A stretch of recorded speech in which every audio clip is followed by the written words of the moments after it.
Welkom terug en vandag is ons by les 12. Soos hierdie les uitwys, is 'n betekenlose wêreld op sigself nie goed of sleg nie.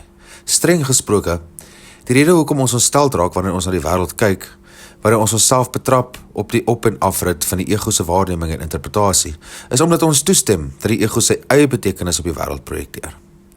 Wat oorspronklik neutraal is, 'n leeddoek, word deur die ego geïnterpreteer op 'n manier wat sy eie voortbestaan dien, wat niks te doen het met ons geluk of ons ongeluk nie. Die uitnodiging in hierdie les is om te onthou, die outeur van die lewe is God, nie ons nie. Ons werk is om te besef, om te onthou, om te leer sien, op 'n volhoubare en ware manier, die betekenloosheid.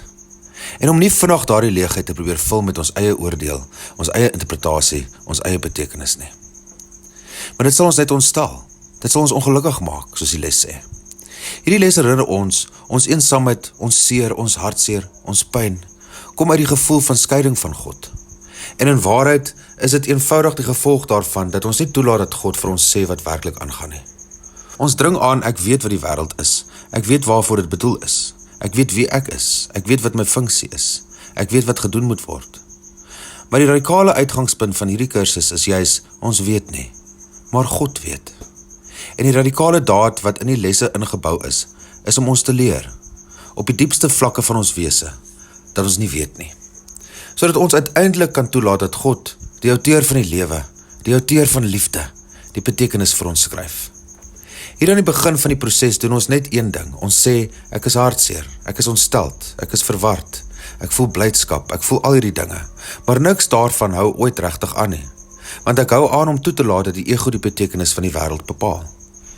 En hierdie kursus nooi ons uit, sien die wêreld as betekenisloos, nie goed nie, nie sleg nie, geen eienskappe op sigself nie, behalwe dit wat God daarin plaas. Dis 'n uitnodiging om oop te word, dis 'n uitnodiging om gewillig te word, dis 'n diep tree, dis 'n moeilike tree, dis 'n eerste tree. Ons is nog vroeg in die lesse, maar dis 'n belangrike tree, na 'n staat waarin geluk nie kom en gaan nie, maar eenvoudig hier is, as die toestand van wie en wat ons in waarheid is. Onthou om die les te oefen, kry jou eie ervaring uit die les uit. Dankie dat jy hier is. Vergewe, sien anders, leef in lig.